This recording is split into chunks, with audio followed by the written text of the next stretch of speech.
Таджикистан направил гуманитарную помощь Пакистану. Бывший вице-президент Таджикистана Назрулло Дустов скончался в Ташкенте.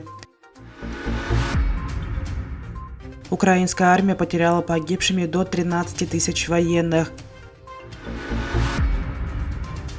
В Ташкенте прошел форум свекровей. Таджикистан направил партию гуманитарной помощи весом 5000 тонн в Пакистан, испытавший в последние месяцы большие человеческие и экономические потери в результате стихийных бедствий. Об этом сообщил пресс-секретарь президента Абдулфатох Шарифзода. Гуманитарная помощь направлена по поручению президента Таджикистана Эмомали Рахмона 1 декабря. Помощь состоит из продовольствия, топлива, строительных материалов и необходимых санитарно-гигиенических средств, всего около 5000 тонн. Общая сумма помощи составила 19,2 миллиона сомони. Соответствующим структурам и органам страны поставлена задача доставить выделенную гуманитарную помощь на территорию Исламской Республики Пакистан, отметил Шарифзода. В сентябре текущего года Таджикистан уже направлял в Пакистан гуманитарную помощь на сумму 12,2 миллиона сомони. Назрулло Дустов, бывший вице-президент Таджикистана, скончался в Ташкенте после продолжительной болезни. Ему было 82 года. Известный в прошлом политик ушел из жизни месяц назад, но об этом стало известно только сейчас. Назрулло Дустов с 1998 года после неудачного мятежа своего соратника, полковника Махмуда Худайбердиева, проживал в Узбекистане. В Таджикистане против Дустова было возбуждено уголовное дело по статье 306 Уголовного кодекса «Насильственный захват власти» или «Насильственное удержание власти». Все эти годы политик официально находился в розыске. Мирхусайн Нарзиев, бывший председатель Социалистической партии Таджикистана, сообщил, что Назрулло Дустов скончался 1 ноября от рака.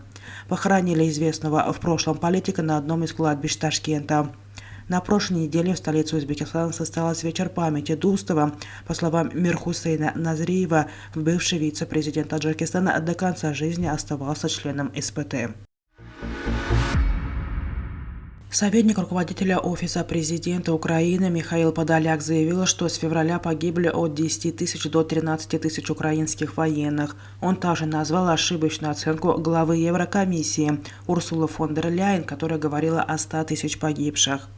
Безусловно, госпожа Урсула ошиблась, это очевидно, поэтому они удалили это видео, убрали эти цифры. Потому что у нас есть официальные оценки Генштаба, которые говорит Верховный главнокомандующий. Они составляют от 10 до 12,5-13 тысяч погибших, сказал Подоляк в эфире канала 24. На этой неделе глава Еврокомиссии сказал, что с начала военного конфликта украинские вооруженные силы потеряли 100 тысяч человек. Также погибли более 20 тысяч гражданских лиц.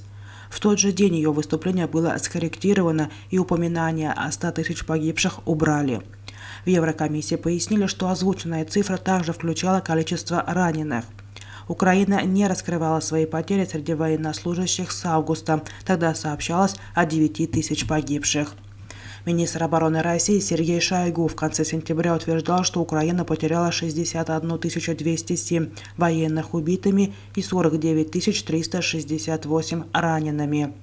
В конце октября президент Владимир Путин заявил, что потери вооруженных сил Украины бывают в 7-10 раз выше российских, в последнее время в 7-8 раз. В Ташкенте 30 ноября прошел форум свекрови. Его участницы заслушали 3 лекции: «Роль современной свекрови в семье», «Факторы укрепления семьи» и «Моего сына прибрали к рукам». Об этом сообщает пресс-служба администрации Мирабадского района столицы Узбекистана. Название 3-й лекции «Углумче Эгаси Чигды» можно также перевести как «У моего сына появилась хозяйка».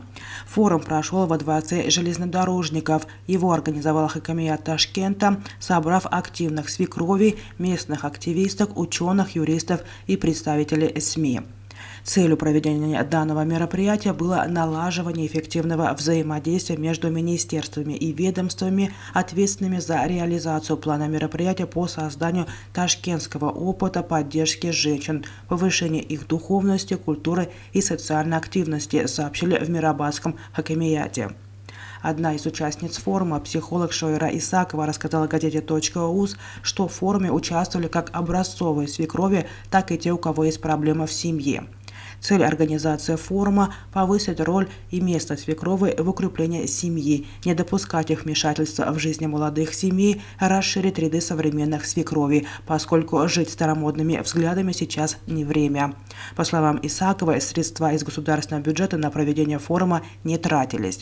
Участницы форума предложили объявить 30 ноября Днем свекрови.